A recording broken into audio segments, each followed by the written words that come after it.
Wafa Al-Udaini es periodista, está en la franja de Gaza. Wafa, can you hear me? Yes, can hear you. Wafa, where are you located in this moment? Are you in the north or south of Gaza? Yeah, I'm in the Gaza Strip, in particular in the south, in particular in Deir al-Balah town, in the middle area. I read your article at The Guardian in London. Yeah. Can you tell us what is the situation today? The situation today is really, by the day, it is worsened by the non-stop Israeli bombing. And in fact, the situation is really so critical, so tragic. I'm telling you that we have nearly more than 10,000 Palestinians have been killed during the Israeli airstrikes on their homes. Nearly we have more than 4,000 Palestinian kids have been massacred as well.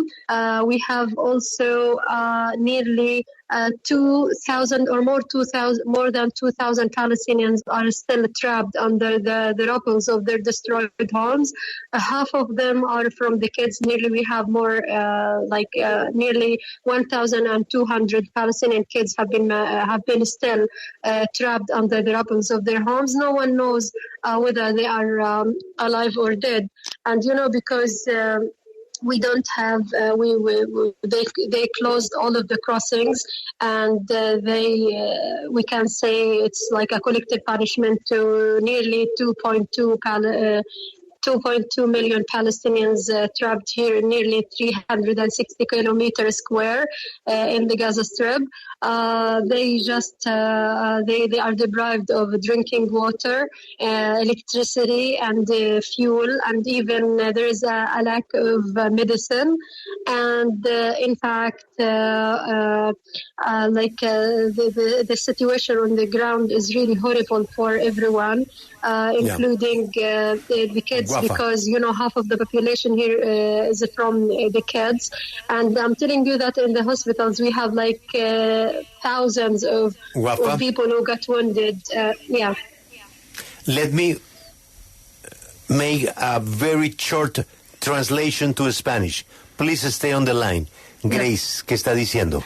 Está diciendo que ella está en este momento al sur de la franja de Gaza. Le preguntaba a Julio por su artículo en The Guardian y la situación que hay ahora en la franja de Gaza. Dice que es peor cada día, que la situación es crítica, que es muy trágica, que hay 10.000 palestinos que han sido asesinados en estos bombardeos de Israel, más de 4.000 niños masacrados. Nos dice que hay alrededor de 2.000 palestinos o más atrapados en los escombros, que no se sabe si están vivos o están muertos. Nos dice que es un castigo colectivo lo que está haciendo Israel con 2.2 millones de personas que viven atrapados ahí en la franja de Gaza. No hay agua, no hay gasolina, no hay medicina, no hay electricidad. La situación en el terreno es horrible para todos, incluidos los niños, teniendo en cuenta que la mitad de los niños o de la población de Gaza son niños. Y también nos comenzaba a contar sobre la situación en los hospitales, donde hay miles de personas heridas.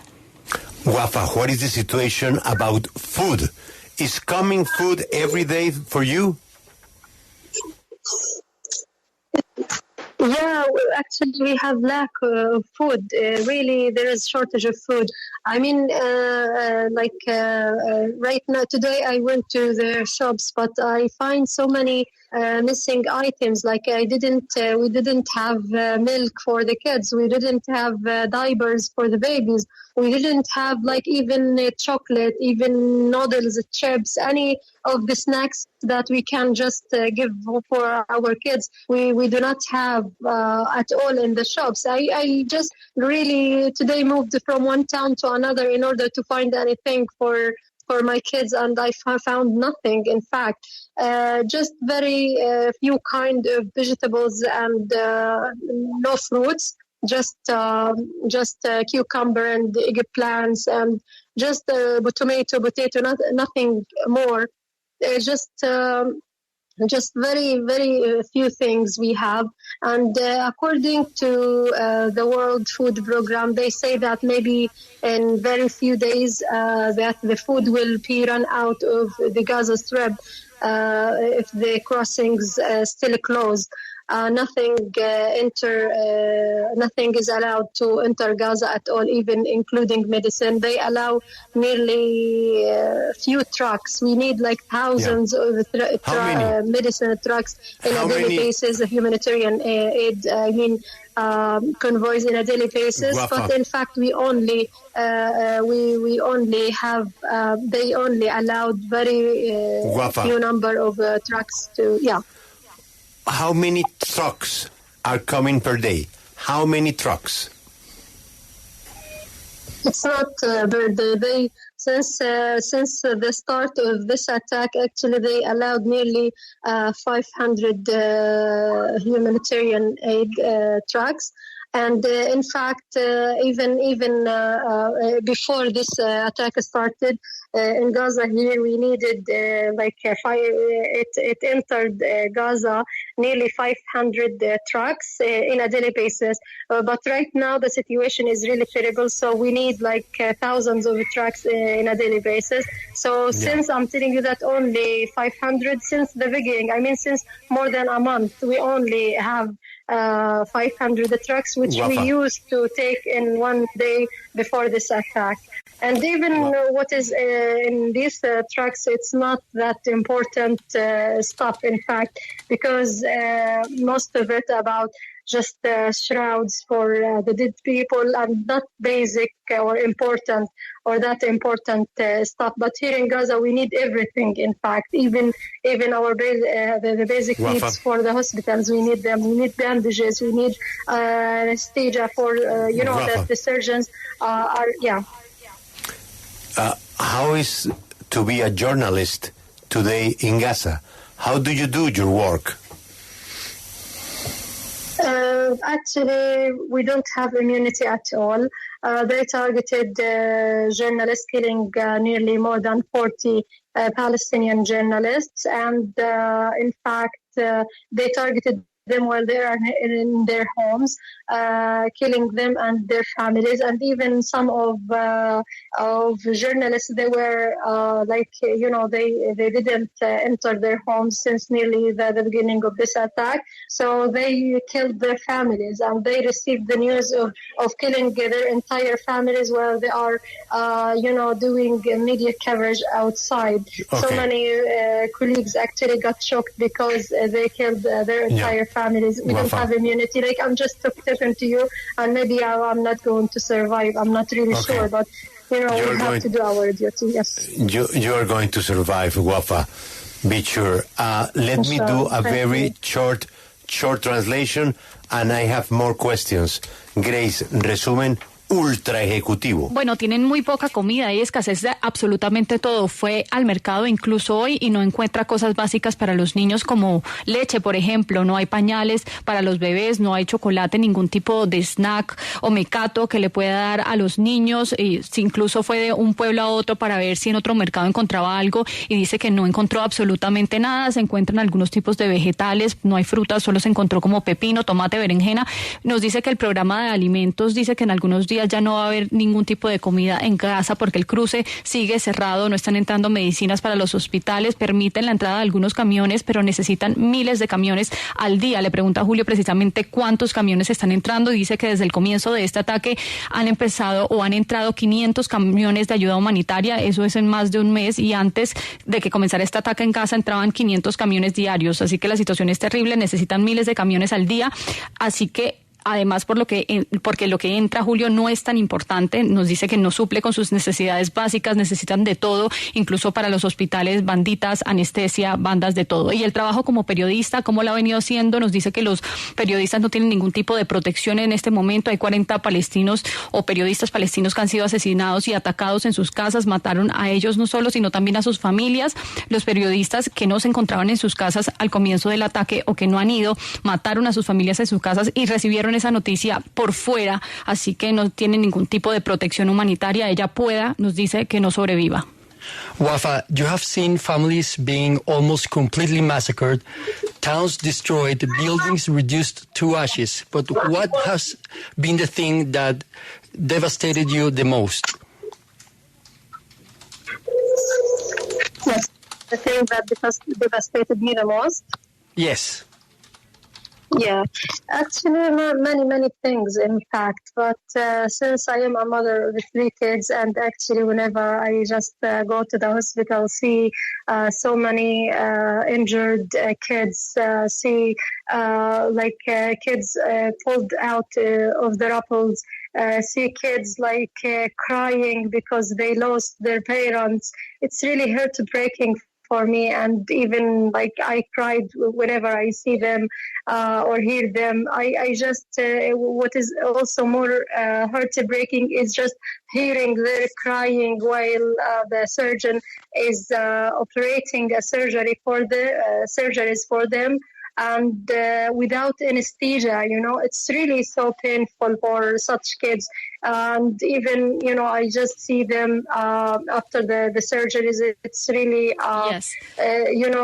So Sure. heartbreaking because they cried a lot during the surgery. That, But Wafa, the really surgeons quickly. did not have any other choices. Yeah. Sure. Sorry? Let me translate that really quickly, please. Nos dice que ella es madre de 3 niños y cuando va a los hospitales a ver a esas personas heridas y ve a los niños que han sido sacados de los escombros absolutamente heridos y que los están operando sin anestesia, eso les rompe absolutamente el corazón, porque pues nos dice que lloran desconsoladamente y es devastador para ella como madre ver a estos niños llorando también porque perdieron a sus padres, por ejemplo, y llora cuando los ve, cuando los escucha, les rompe el corazón escuchar este llanto y sobre todo cuando el cirujano lo opera sin anestesia.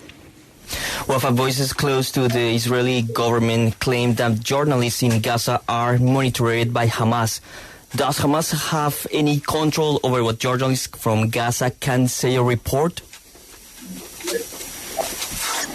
Well, we don't have, we are just, no one, Hamas has no control over anyone from the journalists. Most of the journalists, they work with international media outlets, and no one just tell them what to say. They just report it from the ground, We have footages, we have the pictures, just show the world exactly and describe the situation from the ground.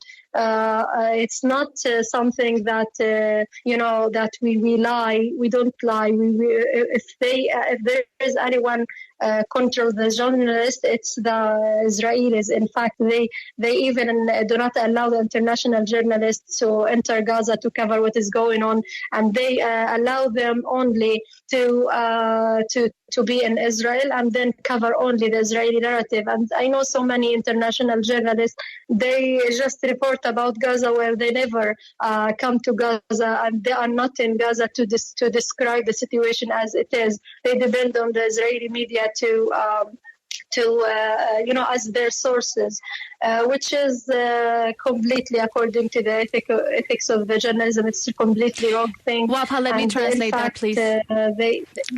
Let me translate that, please. I'm sorry to interrupt. Nos dice que no tienen el control de los periodistas en la Franja de Gaza, que estos periodistas que están allí trabajan para medios internacionales y nadie les dice qué decir, qué publicar. Están simplemente reportando en el terreno, tienen los videos, tienen toda la documentación, tienen la descripción de lo que está pasando ahí. Ellos no están mintiendo. Si alguien controla a los periodistas, nos dice que es Israel, porque en Israel no les permiten a los periodistas entrar a la Franja de Gaza a ver con sus propios ojos qué es lo que está pasando ahí. Solo les dejan cubrir la narrativa de Israel y no pueden describir qué es lo que está pasando porque realmente no saben, solamente pues se pueden basar en los informes que les da el gobierno israelí. This is the last question, Wafa. Mr. Netanyahu already said that after the destroy of Hamas, Israel will be staying in Gaza. What do you think about that? What do you think could happen if Israel stay after the war in Gaza? Yeah, actually, this is the propaganda that they use. In fact, they say that he is attacking Hamas and he is trying to end Hamas in Gaza. But in fact, it's not the truth at all. What he is targeting here, what his warplanes is targeting here in Gaza is just civilians. Like 70% or more than 70% of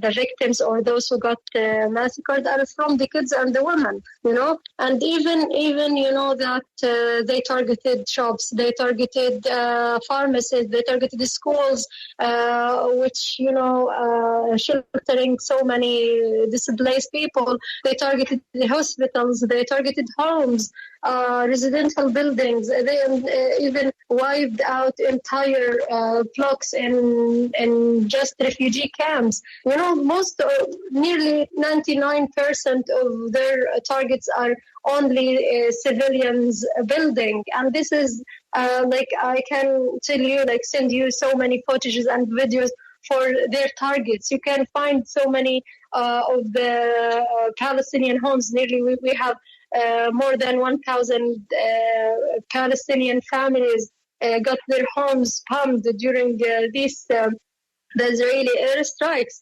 So they nearly dozens of families wiped out of the civil registry. So all of their targets are only for civilians. Even they do not assassinate any fighters, or they do not target any military base or anything.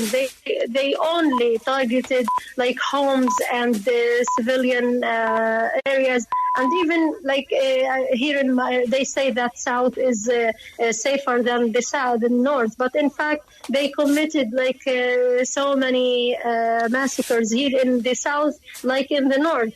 In my area, just during the past 24 hours, they targeted nearly at least 10 Palestinian homes, killing dozens of Palestinian families. And most of them, I just know them personally. They are not affiliated with any Palestinian factions, with any resistance factions or anything, but they targeted their homes. They meant, in fact, to cause destruction as much as they can for the people as a collective punishment, for having, Wafa. Hamas, or I don't know exactly, yeah. Wafa, thank you very much for your time. We hope the best for Gaza, and we hope that obviously you will survive this tremendous war. Thank you for your time and good luck today. Thank you so much. Thank you so much. Thank you. Bye.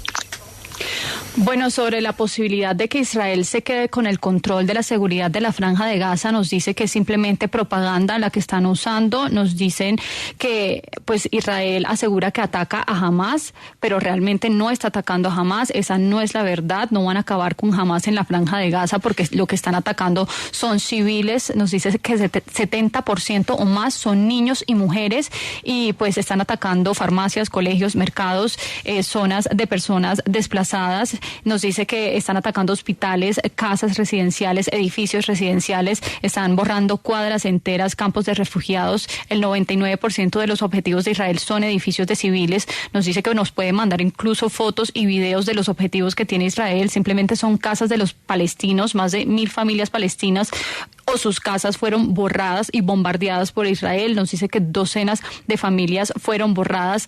Los ataques son para los civiles, nos reitera. Nos dice que no están atacando ningún objetivo militar, solo casas, solo áreas de civiles. Dicen que el sur es mucho más seguro que el norte, pero nos cuenta que cometieron muchas masacres en el sur, como lo hicieron en el norte. En las últimas 24 horas atacaron al menos 10 casas de palestinos al sur de Palestina, matando decenas de familias en la Franja de Gaza. Así que conoce personalmente a estas familias, no están afiliadas con grupos extremistas, o por lo menos algunas de ellas, y están causando destrucción. Eso es lo que quiere lograr Israel en la Franja de Gaza. Es un castigo colectivo por lo que hizo Hamás, nos reitera.